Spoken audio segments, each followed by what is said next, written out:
ধর্ম কিন্তু ক্ষয় হওয়ার কিছু না। আজকে আমি হরিদাস মারা যাবো, আবার 50 বছর পরে আরেক হরিদাস আসবে। আমার নাম হচ্ছে হরিদাস বাবু। আমি আপনাদের সবার চরণের ধুলি দিয়ে এই বৃন্দাবন তৈরি করতেছি। এখানে মেডিকেল কলেজ অ্যান্ড হসপিটাল হবে, এখানে বৃদ্ধাশ্রম হবে, এখানে গুরুকুল হবে। আমি সামান্য ছোট মানুষ, আমার ভুল ত্রুটি থাকলে আপনারা মাফ করে দিন আমাকে, ক্ষমার দৃষ্টিতে দেখবেন। এখানে রাম মন্দির হচ্ছে, ভারতের চেয়েও আমাদের 2 ফিট বড় হচ্ছে। এটা হচ্ছে সূর্য মন্দির।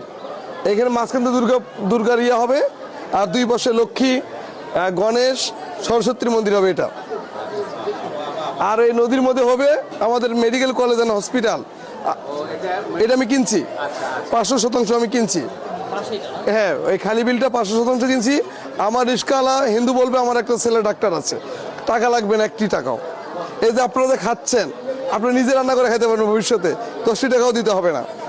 আশীর্বাদ করবেন সবাই। শুনেন, এই কলিযুগের মধ্যে কেউ না কেউ এই ধর্মকে টিকে রাখার জন্য থাকবে মানুষ। সবাই একটু হরিদাসদার জন্য একটু উলুধ্বনি দেন মেয়েরা।